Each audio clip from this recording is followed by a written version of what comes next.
Hey everyone, you're watching News Insights. CET ಎಕ್ಸಾಮಿನ ನಮ್ಮ ಬ್ರಾಹ್ಮಣ ಮತ್ತು ಜನಿವಾರ ಧರಿಸಿರುವ ಎಲ್ಲ ಯುವಕರಿಗೂ ಒಂದು ಮಾನಸಿಕವಾಗಿ ಸ್ಥೈರ್ಯ ಕುಗ್ಗುವಂತೆ ಮಾಡಿರುವ ಈ ನಡೆ ಸರ್ಕಾರದಿರ್ಬೋದು ಅಥವಾ CET ಸೆಲ್ದಿರ್ಬೋದು, ಇದು ಯಾರು ಮಾಡಿದ್ದಾರೆ ಇದನ್ನು ನಾವು ತೀವ್ರವಾಗಿ ಖಂಡಿಸ್ತೀವಿ. ಮತ್ತೆ ನಮ್ಮ ಹುಡುಗರ ನೈತಿಕ ಮಾನಸಿಕ ಸ್ಥೈರ್ಯವನ್ನು ಕುಗ್ಗಿಸುವಂತ ಕೆಲಸ ಮಾಡಿದ್ದಾರೆ. ಮತ್ತೆ ನಮ್ಮ ಬ್ರಾಹ್ಮಣ ಸಮಾಜದ ಗೌರವವನ್ನು ಹಾಳು ಮಾಡಬೇಕು ಅನ್ನೋ ಒಂದು ಮಾನಸಿಕತೆಯಲ್ಲಿ ಈ ಸರ್ಕಾರ ಈ ಕೆಲಸವನ್ನು ಮಾಡಿದೆ. ಇದನ್ನ ಈಗಾಗಲೇ ಮೊದಲು ಒಂದು ಶಿವಮೊಗ್ಗದಲ್ಲಿ ಮತ್ತೆ ಬೀದರಲ್ಲಾಗಿದೆ ಅಂತ ಎಲ್ಲ ತಿಳಿದು ಬಂದಿತ್ತು. ಆಮೇಲೆ ನೋಡಿದ್ರೆ ಈಗ ಧಾರವಾಡದಲ್ಲಾಗಿದೆ, ಮತ್ತೆ ಸಾಗರದಲ್ಲಾಗಿದೆ, 4-5 ಕಡೆ ಈ ತರ ನಡೆದಿದೆ. ಈ ತರ ನಡಿಬೇಕು ಅಂದ್ರೆ ಇದು ಸರ್ಕಾರದ ಅಥವಾ ಹಿರಿಯ ಅಧಿಕಾರಿಗಳ ಕುಮ್ಮಕ್ಕಿನಿಂದ ಆಗಿದೆ ಅಂತ ನಾನು ಹೇಳಕ್ ಇಷ್ಟಪಡ್ತೀನಿ. ಇಲ್ಲ ಅಂದ್ರೆ ಈ ತರ ಆಗ್ಲಿಕ್ಕೆ ಸಾಧ್ಯವೇ ಇಲ್ಲ.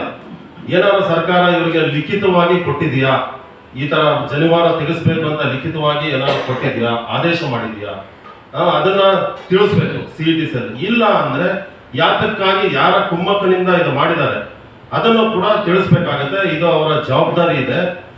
ಮತ್ತು ಈ ರೀತಿಯ ವರ್ತನೆಗಳು ಏನಾಗ್ತಾ ಇದೆ ಅಂದ್ರೆ ಇದು ಸಮಾಜವನ್ನು ಒಡೆಯುವ ನಿಟ್ಟಿನಲ್ಲಿ ಇವರು ಮಾಡ್ತಾ ಇರೋ ಕೆಲಸ. ಇದು ಸಮಾಜದಲ್ಲಿ ಬ್ರಾಹ್ಮಣರ ಬಗ್ಗೆ ಇಲ್ಲ ಸಲ್ಲದ ಆರೋಪಗಳನ್ನು, ಸುಳ್ಳು ಆರೋಪಗಳನ್ನು ಮಾಡಿಕೊಂಡು ಇದು ವಿಷ ಬೀಜ ಬಿತ್ತಿ ಬ್ರಾಹ್ಮಣರು ಈಗಾಗಲೇ ನಾವು ಅಲ್ಪಸಂಖ್ಯಾತರು ಅನ್ನೋ ರೀತಿ ನಮ್ಮನ್ನ ಇದರಲ್ಲೂ ತೋರಿಸಿದ್ದಾರೆ. ಅವರು ಜಾತಿ ಗಣತಿಯಲ್ಲೂ ಕೂಡ ಸುಳ್ಳು ಜಾತಿ ಗಣತಿನೂ ಕೊಟ್ಟಿದ್ದಾರೆ.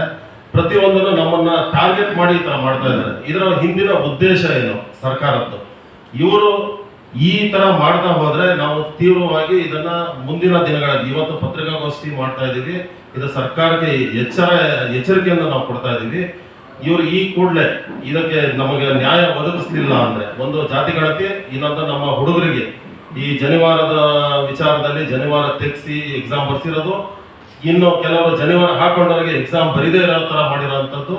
ಆ ಹುಡುಗರಿಗೆ ಅವರು ಕೇಳಿದ ಕಾಲೇಜಲ್ಲಿ ಸೀಟ್ ಕೊಡಬೇಕು. ಇವರು ನಮ್ಮ ಹುಡುಗರಿಗೆ ಒಳ್ಳೆ ಕಾಲೇಜಲ್ಲಿ ಸೀಟ್ ಕೊಡಬೇಕು. ಅವ್ರು ಯಾವ್ದೋ ನಮ್ಮ ಕಾಲೇಜಲ್ಲಿ ಕೊಡ್ತೀವಿ ಅಂದ್ರೆ ಆಗೋದಿಲ್ಲ, ಒಳ್ಳೆ ಕಾಲೇಜಲ್ಲಿ ಅವರು ಸೀಟ್ ಕೊಡಬೇಕಾಗತ್ತೆ. ಮತ್ತು ಮಾನಸಿಕ ಸ್ಥೈರ್ಯವನ್ನು ತುಂಬಬೇಕಾಗುತ್ತೆ ನಮ್ಮ ಮಕ್ಕಳಿಗೆ. 18 ವರ್ಷದ ಹುಡುಗರಿಗೆ ಪಾಪ ಅವರು ಎಕ್ಸಾಮ್ಗೋಸ್ಕರ ಎಷ್ಟು ಕಷ್ಟಪಟ್ಟು PUC ಮತ್ತೆ CET ಎಕ್ಸಾಮ್ ಅನ್ನು ಬರೆದಿರ್ತಾರೆ. ಅಂತ ಪ್ರಿಪೇರ್ ಆದವರನ್ನ ಹಾಳು ಮಾಡಬೇಕು ಅಂತ ಬಿಟ್ಟು ಇವರು ಅದರಲ್ಲೂ ಪಾಪ ಯಾವ ನಮಗೆ ರಿಸರ್ವೇಶನ್ ಇಲ್ಲ, ಏನಿಲ್ಲ, 95 and above ಪರ್ಸೆಂಟೇಜ್ ತಗೊಂಡು ಓದುವಂತ ಮಕ್ಕಳನ್ನ ಮಾನಸಿಕ ಸ್ಥೈರ್ಯವನ್ನು ಕುಗ್ಗಿಸಿ ಅವರನ್ನ ಜೀವನವನ್ನ ಹಾಳು ಮಾಡೋ ಕೆಲಸ ಅಂತ ಮಾಡ್ತಾ ಇದ್ದಾರೆ. ಈ ಕೆಲಸನ ಕೂಡಲೇ ನಿಲ್ಲಿಸಿ ನಮ್ಮ ಹುಡುಗರಿಗೆ ಈಗಾಗಲೇ 100 ಯುವಕರಿಗೆ ಈ ತರ ಆಗಿದೆ. ಜನಿವಾರ ತೆಗಿ ಅಂದಾಗ ಮಾನಸಿಕ ಸ್ಥೈರ್ಯ ಹೋಗಿ ಎಕ್ಸಾಮ್ ಯಾವ ತರ ಬರೆದಿದ್ದಾರೇನೋ, ನಮಗೆ ಅದ್ರದ್ದೇ ಒಂದು ಚಿಂತೆ ಆಗಿದೆ.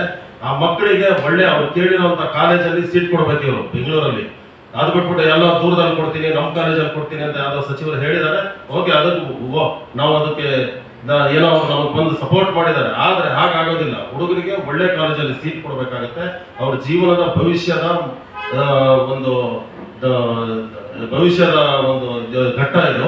ಆದ್ರಿಂದ ಒಳ್ಳೆ ಎಜುಕೇಶನ್ ಮಕ್ಕಳಿಗೆ ಬೇಕಾಗಿದೆ, ಅದನ್ನು ಕೊಡಬೇಕು.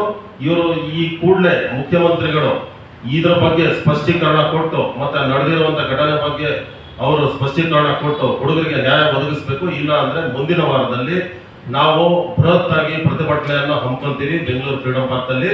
ಆ ದಿನವನ್ನು ನಾವು ಮತ್ತೆ ತಿಳಿಸಲಿದ್ದೀವಿ. ಇನ್ನು ಮುಂದಿನ ಉಪಪಂಗಡಗಳನ್ನು ಕೂಡ ಇವರು ಯಾವ ತರ ಮಾಡಿದ್ದಾರೆ ಅಂದ್ರೆ ಅಲ್ಲಿ ಇಲ್ಲದೇ ಇರೋ ಪಂಗಡಗಳನ್ನು ಕೂಡ ಇವರು ಮಾಡಿಟ್ಟಿದ್ದಾರೆ. ಇದನ್ನೆಲ್ಲವನ್ನು ಒಂದೇ ಬ್ರಾಹ್ಮಣನ ಇದರಾಡಿ ತಂದು ಸರಿಯಾದ ಜಾತಿ ಗಣತಿ ಬೇಕಾಗಿದೆ. 15 ಲಕ್ಷ ಅಂತ ಬಿಟ್ಟು ಇವ್ರು ಹೇಳ್ತಾ ಇದ್ದಾರೆ. ಬರೀ ಬೆಂಗಳೂರಲ್ಲೇ 15 ಲಕ್ಷ ಇದ್ದಾರೆ. 15ರಿಂದ 20 ಲಕ್ಷ ಬೆಂಗಳೂರಲ್ಲೇ ಇದ್ದಾರೆ. ಇಡೀ ಕರ್ನಾಟಕದಲ್ಲಿ ನಾವು 50ರಿಂದ 60 ಲಕ್ಷ ಜನಸಂಖ್ಯೆ ಇದೀವಿ. ನಮ್ಮನ್ನ ಏನೋ ನಮ್ಮ ಜನಸಂಖ್ಯೆನೇ ಇಲ್ಲ ಅನ್ನೋ ರೀತಿ ಇವರು ತೋರ್ಸೋದ್ ಬೇಕಾಗಿಲ್ಲ. ನಮ್ಮ ಸರ್ಕಾರ ಸರಿಯಾಗಿ ನಮಗೆ ಸ್ಪಂದನೆ ಮಾಡಿಲ್ಲ ಅಂದ್ರೆ ನಾವು ಈಗಾಗಲೇ ಮೊನ್ನೆ 3 ದಿವಸದ ಹಿಂದೆ ಹೋಗಿ IGDG ಅವರ ಸಾಹೇಬ್ರ ನಾವು ಹೋಗಿ ನಮ್ಮ ಈ ಬಗ್ಗೆ ನಾವು ಕಂಪ್ಲೇಂಟ್ ಅನ್ನ ರಿಜಿಸ್ಟರ್ ಮಾಡಿದ್ದೀವಿ. ಯಾರು ನಮ್ಮ ಹುಡುಗರಿಗೆ ಈ ತರ ಅನ್ಯಾಯ ಮಾಡಿದ್ದಾರೆ ಜನಿವಾರದ ವಿಚಾರದಲ್ಲಿ ಅವರನ್ನ ಅರೆಸ್ಟ್ ಮಾಡಬೇಕು, ಹಾಗೆ ಡಿಸ್ಮಿಸ್ ಮಾಡಬೇಕು ಅನ್ನೋ ರೀತಿನೂ ನಾವು ಕಂಪ್ಲೇಂಟ್ ಲಾಂಚ್ ಮಾಡಿದ್ದೀವಿ. ಜೊತೆಗೆ ನಾವು ಸರ್ಕಾರಕ್ಕೂ ಕೂಡ ನಾವು ಕಳಿಸಿದ್ದೀವಿ, ದ ಚೀಫ್ ಸೆಕ್ರೆಟರಿಗೂ ಕೂಡ ನಾವು ಲೆಟರ್ ಕೊಟ್ಟಿದ್ದೀವಿ, ಇಮಿಡಿಯೇಟ್ ಇದ್ರ ಬಗ್ಗೆ ಆಕ್ಷನ್ ತಗೊಳ್ಳಿ ಅಂತ ಹೇಳ್ಬಿಟ್ಟು.